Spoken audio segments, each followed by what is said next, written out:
Hello नमस्कार दोस्तों, स्वागत है आपका हमारे यूट्यूब चैनल जीएस अड्डा 222 पर। दोस्तों, जैसा कि हमने पिछली वीडियोस फंडामेंटल राइट के बारे में बताया था, भाग 1 के बारे में बताया था आर्टिकल 1 से 4 तक, भाग 2 के बारे में बताया था आर्टिकल 5 से 11 तक, भाग 3 के बारे में बताया था मौलिक अधिकारों के बारे में, फंडामेंटल राइट के बारे में बताया था आर्टिकल 12 से 35 तक। उसमें एक भाग हमने कराया था समता एवं समानता का अधिकार, वो आर्टिकल 12 भी बताया था परिभाषाएं जो राज्यों की दे रखी हैं, और आर्टिकल 13 भी बताया था आपके लिए, जिसके तहत नियम कानून जो अधिकारों का शोषण कर रहा है, कुछ ऐसा नियम है, कुछ ऐसे नियम कानून है जो अधिकारों का शोषण कर रहा है, उसे हम निरस्त कर सकते हैं, अलिपीकरण कर सकते हैं। नेक्स्ट हमने आर्टिकल बताया था आपके लिए 14 से 18 तक समता या समानता का अधिकार। उसके अंतर्गत एक आर्टिकल था जो हमने नहीं बताया था, वो लास्ट का 18वां आर्टिकल था उपाधियों का अंत। आज इसके बारे में डिटेल वाइज चर्चा करेंगे दोस्तों। उपाधियों का अंत का मीन्स क्या है दोस्तों? इस समता एवं समानता के अंतर्गत आता है, यानी कि equal right to equal to के अंतर्गत आता है। 18वां आर्टिकल से आता है उपाधियों का अंत। उपाधियों का अंत के मीन्स ये है दोस्तों, यानी कि जो हमारे भारत आज़ाद होने से पहले राजा महाराजा हुआ करते थे, उन्हें विदेश से बहुत सारी उपाधियाँ मिलती थीं, जैसे कि राजा की उपाधि मिलती थी, सर की उपाधि मिलती थी, महाराजा की उपाधि मिलती थी, नाइटहुड की उपाधि दे दी गई थी बहुत सारे राजाओं के लिए। इस प्रकार की उपाधियों का आज के टाइम में अंत कर दिया गया है, यानी कि कोई भी भारतीय बिना राष्ट्रपति की अनुमति से विदेश से कोई सम्मान या उपाधि ग्रहण नहीं कर सकता। नोट डाउन कर लेना दोस्तों। उपाधियों का अंत आर्टिकल 18 ये कहता है, कोई भी भारतीय बिना राष्ट्रपति की अनुमति के विदेश से कोई सम्मान या उपाधि ग्रहण नहीं कर सकता। अगर वो कोई सम्मान या उपाधि ग्रहण करना चाह रहा है विदेश से, तो सबसे पहले उसे राष्ट्रपति से अनुमति लेना पड़ेगी दोस्तों। और इसमें क्या कहा गया है आर्टिकल 18 में, यानी कि उपाधियों के अंत में, ये तो विदेश से उपाधि ग्रहण नहीं कर सकता। सेकंड क्या कहा गया है, अगर राष्ट्रपति किसी को सम्मान कोई उपाधि दी है, हमारे भारतीय राष्ट्रपति ने किसी भारतीय के लिए कोई सम्मान या उपाधि दी है, उस उपाधि या सम्मान को वह भारतीय वह व्यक्ति अपने नाम के पहले या आगे नहीं लगा सकता।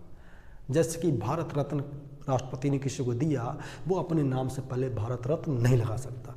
पद्म भूषण दिया, पद्म विभूषण दिया, पद्म श्री पुरस्कार दिया, इन पुरस्कारों के नाम वह अपने नाम के पहले नहीं लगा सकता। जैसे कि विराट कोहली को पद्म विभूषण मिला या पद्म भूषण मिला, वो ये नहीं कर सकता अपने नाम के पहले कि पद्म विभूषण विजेता विराट कोहली, नहीं लगा सकता। यानी कि राष्ट्रपति द्वारा दी गया सम्मान या उपाधि को व्यक्ति अपने नाम के पहले नहीं लगा सकता, आर्टिकल 18 कहता है।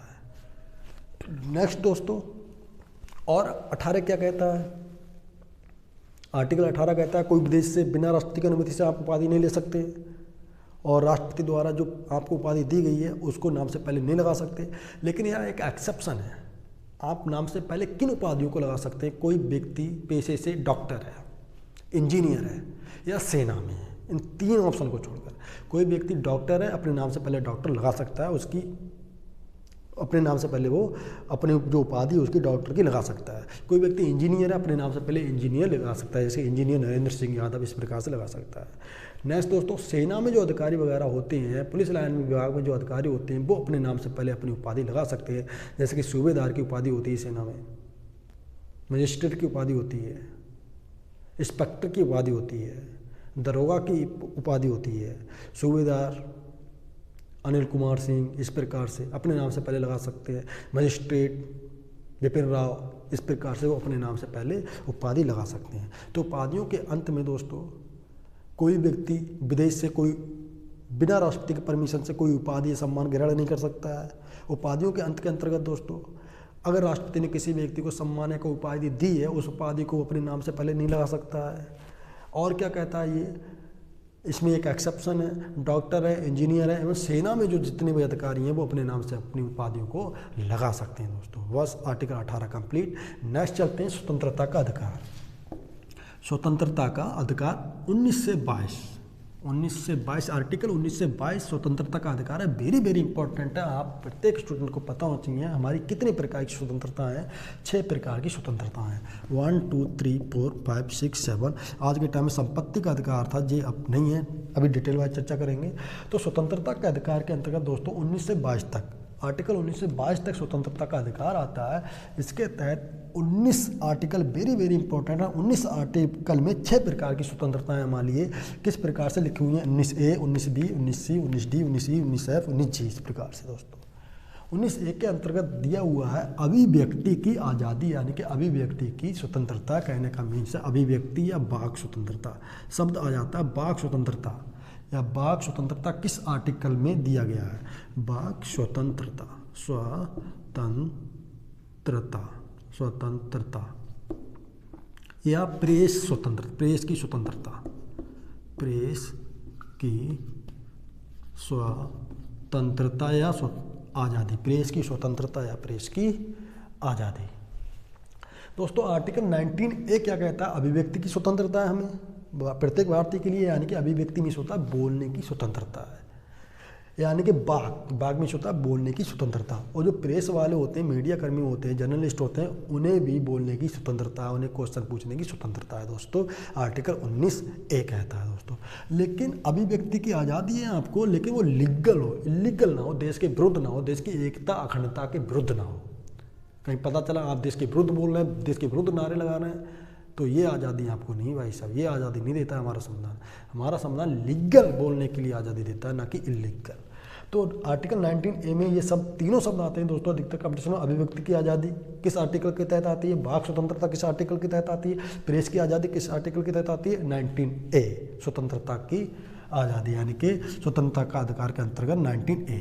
19B क्या कहता है, सभा करने की स्वतंत्रता, सभा करने की स्वतंत्रता। 19B कहता है दोस्तों सभा करने की आज़ादी, यानी कि 19B हमारे लिए आज़ादी देता है सभा करने की, लेकिन किस प्रकार से, बिना हथियार लिए शांति रूप से सभा करने की आज़ादी। जी हाँ दोस्तों, 19B आर्टिकल हमें किस प्रकार की स्वतंत्रता देता है, बिना हथियार लिए शांतिपूर्वक सभा करने की आज़ादी, यानी कि स्वतंत्रता आर्टिकल 19B देता है, यानी कि बिना हथियार लिए, आप नोट डाउन कर लेना, बिना हथियार लिए सभा करने, बिना हथियार लिए शांति रूप से सभा करने की स्वतंत्रता आर्टिकल 19B देता है।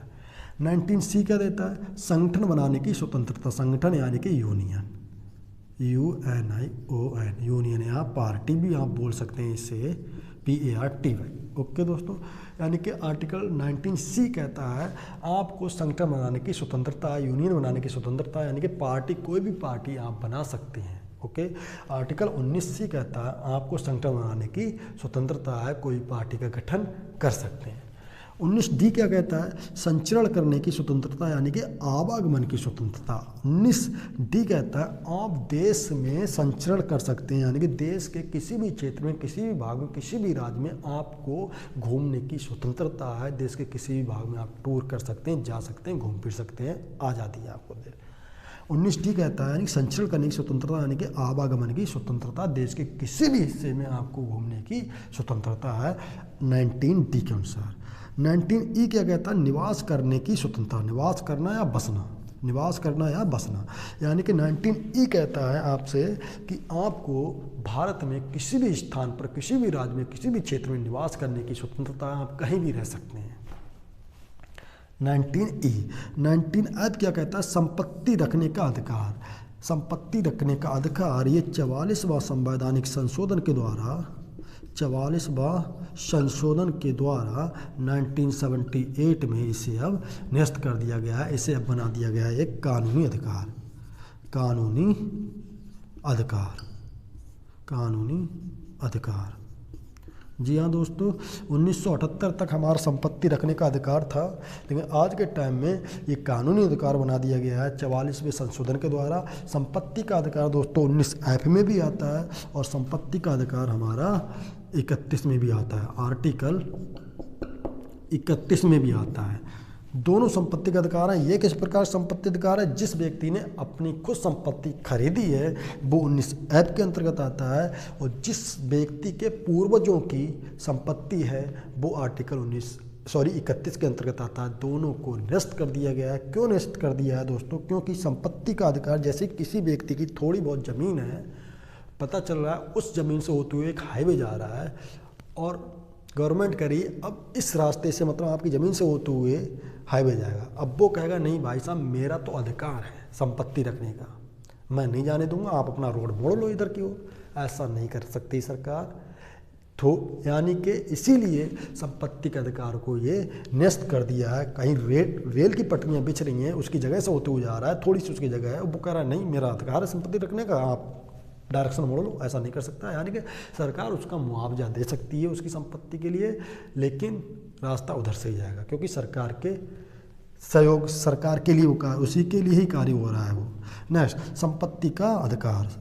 संपत्ति का अधिकार 1978 ईस्वी में 44वें संशोधन के द्वारा हटा दिया गया है, निरस्त कर दिया गया। अब हमारा ये अधिकार संपत्ति का अधिकार नहीं है, मौलिक अधिकार नहीं है, कानूनी अधिकार है। कानून के अनुसार हम संपत्ति रख सकते हैं। मौलिक अधिकार वो होते हैं जिससे हमें कोई छीन नहीं सकता। कानूनी अधिकार वो होते हैं जिसे हम कानून के अनुसार हमसे छीने जा सकते हैं दोस्तों। नेक्स्ट, व्यापार करने की स्वतंत्रता। व्यापार करने की स्वतंत्रता या अपनी आजीविका चलाने की स्वतंत्रता दोस्तों। 19G कहता है आपको व्यापार करने की स्वतंत्रता है, यानी कि आप देश में किसी भी हिस्से में जा सकते हैं, बस सकते हैं, वहाँ पर अपना व्यापार कर सकते हैं दोस्तों। व्यापार करने की स्वतंत्रता तथा आजीविका चलाने की स्वतंत्रता। तो दोस्तों फिर से आप समझेंगे, बहुत अच्छे से सीरीज बन रही है इसकी। स्वतंत्रता का अधिकार के अंतर्गत कहाँ से कहाँ तक आता है? 19 आर्टिकल से 22 तक आता है। इसका पहला मैंने भाग बताया, ओनली पहला आर्टिकल बताया 19वां। 19 के अंतर्गत पहले अभिव्यक्ति की आज़ादी आई, बोलने की आज़ादी आई। अब जब व्यक्ति को बोलने की आज़ादी मिल गई तो भाई साहब वो सभा करेगा। जब उसे सभा करने की आज़ादी मिल गई तो वो संघ बनाएगा, यानी कि यूनियन बनाएगा, संगठन बनाएगा, पार्टी बनाएगा। जब संघ बनाने की आज़ादी मिल गई फिर वो घूमेगा, देश में घूमेगा पार्टी को लेकर साथ में। जब संघ बनाने की आज़ादी मिल गई, पार्टी लेकर देश में घूमेगा, आवागमन करेगा। फिर इसके बाद में निवास करेगा, यानी कि देश में बसेगा। जब देश में घूमने जाएगा वहाँ पर बस भी सकता है, रह भी सकता है, देश के किसी भी हिस्से में रह सकता है। इसके बाद में दोस्तों निवास कर सकता है। निवास करने के बाद में वह वहाँ पर व्यापार भी कर सकता है, यानी कि देश के किसी भी कोने में व्यापार कर सकता है। उम्मीद करते हैं दोस्तों आपको ये वीडियो बहुत अच्छी समझ में आई होगी। मिलते हैं हम नेक्स्ट वीडियो में। नेक्स्ट जो आर्टिकल बचे हैं 20, 21, 22 वो नेक्स्ट वीडियो में चर्चा करेंगे दोस्तों। आपने अगर पिछली वीडियो ना देखी हो, पिछली वीडियो अवश्य देखें। और आप सब्जेक्ट वाइज वीडियो देखना चाह रहे हैं तो हमारे प्लेलिस्ट में, हमारे चैनल के प्लेलिस्ट में पहुंचे, उसमें सब्जेक्ट वाइज वीडियोस पड़ी हुई हैं। आप प्रत्येक सब्जेक्ट पर अच्छे से वीडियो देख सकते हैं। Thanks for watching. मिलते हैं नेक्स्ट। जय हिंद दोस्तों।